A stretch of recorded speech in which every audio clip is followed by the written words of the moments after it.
Good morning again students. Some technical issue के कारण video cut हो गया था, तो प्यारे छात्रों हम आगे बढ़ाते हैं। हम पढ़ रहे थे कि लेखक और उसके मित्र को एक काली सी मूर्ति आती हुई दिखाई देती है। वह क्या है? वह एक 10-12 वर्ष का एक बालक है जो गोरे रंग का है, परंतु मैल से काला पड़ गया है। वह हमें न देख पाया। वह जैसे कुछ भी न देख रहा था, न नीचे की धरती, न ऊपर चारों ओर फैला हुआ कोहरा, न सामने का तालाब, न ही एकाकी दुनिया। वह बस अपने निकट वर्तमान को देख रहा था। प्यारे छात्रों, जिस बालक की बात की जा रही है वह बालक अपने आमने सामने की दुनिया को नहीं देख रहा था, क्योंकि वह केवल अपने ही निकट वर्तमान की समस्याओं में उलझा हुआ था। उसकी समस्या थी कि वह अब रात कहाँ व्यतीत करेगा, क्योंकि उसके पास में रहने का कोई प्रबंध नहीं था।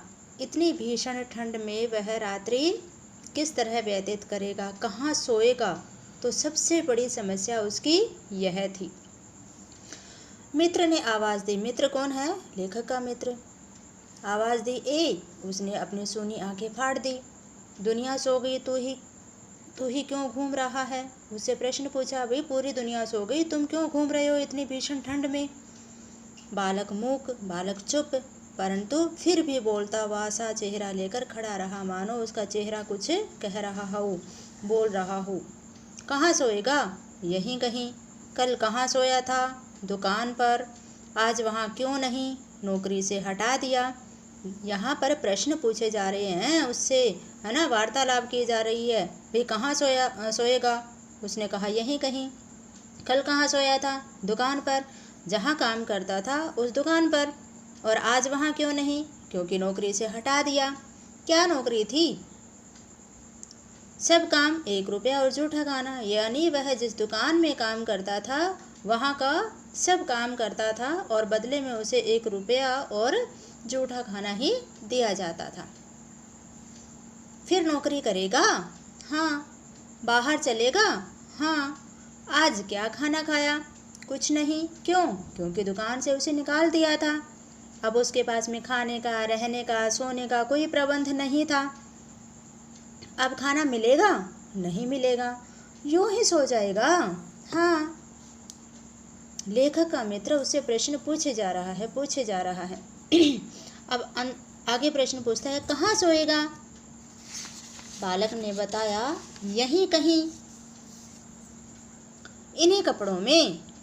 भाई हमने पहले पढ़ा था कि उस बालक के तन पर एक मैली सी कमीज पड़ी हुई थी, यानी मैली सी कमीज को लटकाए हुए वह आ रहा था और ठंड बहुत अधिक थी। तो लेखक का मित्र कह रहा है, क्या तुम इन्हीं कपड़ों में सोओगे? भाई इतनी भीषण ठंड में गर्म कपड़े नहीं हैं तो कैसे सोओगे? बालक फिर आंखों से बोलकर मुंह खड़ा रहा, मानो उसकी आंखें उत्तर दे रही थी, लेकिन वह मुख से चुपचाप था, कुछ नहीं बोल रहा था। आंखें मानो बोलती थी। यह भी कैसा मूर्ख प्रश्न है, क्योंकि वार्तालाप से पता चल गया था कि उसके पास में अब कोई प्रबंध नहीं है। जिस दुकान पर काम करता था उस दुकान से उसे निकाल दिया गया। अब उसके पास में रहने के लिए कोई छत नहीं है। माँ बाप हैं? हाँ। कहाँ?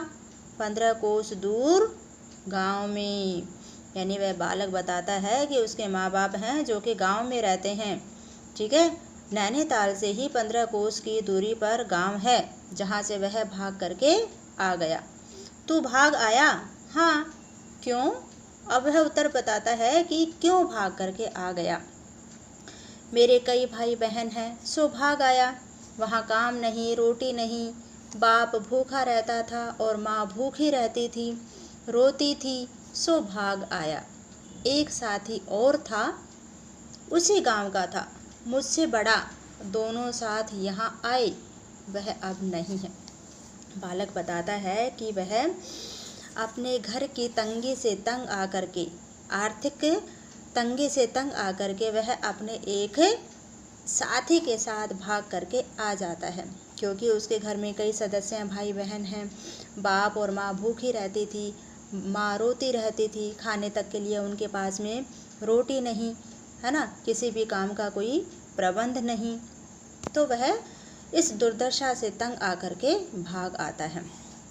वह बताता है कि उसके साथ जो एक साथी आया था, जो उम्र में उससे थोड़ा सा बड़ा था, वह अब नहीं है। तो लेखक का मित्र फिर प्रश्न पूछता है, कहाँ गया भाई? मर गया। बालक बताता है कि वह उसका साथी मर गया। बस जरा सी उम्र में ही इसकी मौत से पहचान हो गई। मुझे अचरज हुआ, पूछा, मर गया? लेखक को यह सुनकर के बड़ी हैरानी होती है और सोचता है कि जरा सी अर्थात छोटी सी उम्र में ही इस बालक की मौत से पहचान हो गई, मौत से परिचय हो गया। इसका एक साथी था जो मर गया। वह पूछता है कि मर गया?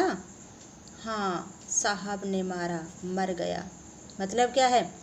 जो साथी था वह खुद नहीं मरा, अपितु उसके साहब ने, उसके मालिक ने उसे पीट पीट कर मार दिया।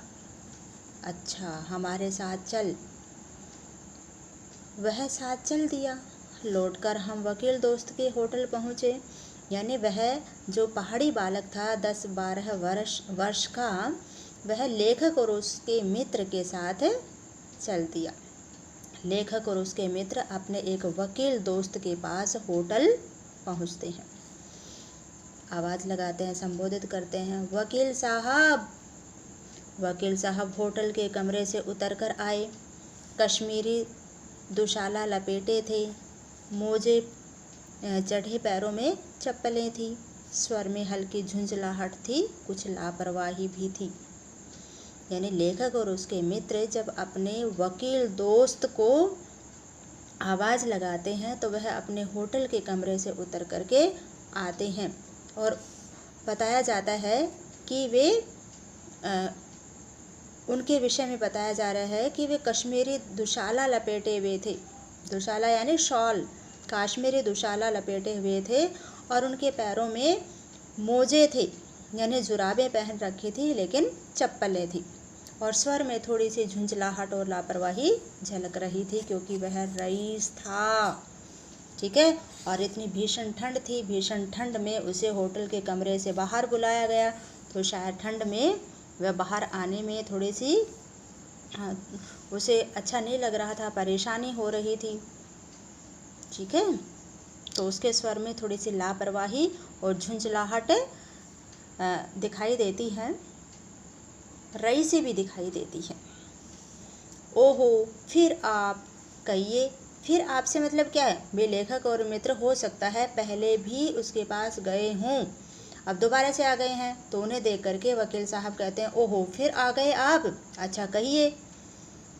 आपको नौकर की ज़रूरत थी ना? देखिए, यह लड़का है। कहाँ से लाए? इसे आप जानते हैं? जानता हूँ, यह बेईमान नहीं हो सकता। अजी, ये पहाड़ी बालक बड़े शैतान होते हैं, बच्चे बच्चे में अवगुण छिपे रहते हैं। आप भी क्या अजीब हैं, उठा लाए कहीं से। लो जी, यह नौकर लो। लेखक और उसके मित्र के साथ में जो पहाड़ी बालक था, वे उसे अपने वकील दोस्त के पास लेकर के जाते हैं क्योंकि वकील दोस्त को एक नौकर की ज़रूरत थी। अब उस पहाड़ी बालक को देख करके वकील कहते हैं, क्योंकि वे विश्वास नहीं करते हैं पहाड़ी बालकों के प्रति, वे तनिक भी विश्वास नहीं जताते हैं। कहते हैं कि ये पहाड़ी बालक बड़े शैतान होते हैं, बच्चे बच्चे में बुराइयां छिपी होती हैं। आप भी कहीं से भी किसी को भी उठा लाते हैं और कहते हैं कि ये लो जी, नौकर है। मानिए तो यह लड़का अच्छा निकलेगा, क्योंकि उसके मित्र को लग रहा था कि भाई यह लड़का शैतान नहीं हो सकता, चोर नहीं हो सकता, इसमें कोई चोरी का गुण नहीं है। तो वह उसे विश्वास दिलाता है कि भाई इसके ऊपर विश्वास कीजिए, यह एक अच्छा बालक है, यह चोर नहीं है। आप भी जी बस खूब हैं, ऐरे गैरे को नौकर बना लिया जाए। और अगले दिन वह न जाने क्या क्या लेकर के चंपत हो जाए। यानी वकील साहब पहाड़ी बालकों पर विश्वास नहीं करते। वे अविश्वास जाहिर करते हैं कि भाई किसी को भी नौकर कैसे रख लिया जाए, अरे गरे को नौकर बना लिया जाए ताकि वह अगले दिन कुछ भी वस्तुएं लेकर के चंपत हो जाए। आप मानते ही नहीं, मैं क्या करूं। यानी लेखक का मित्र कहता है कि भाई आप विश्वास नहीं करते हैं तो हम इसमें क्या कर सकते हैं। माने क्या खाक, आप भी जी अच्छा मजाक करते हैं। अच्छा, अब हम सोने को जाते हैं। यानी वकील साहब अपने होटल के कमरे में सोने के लिए चले जाते हैं।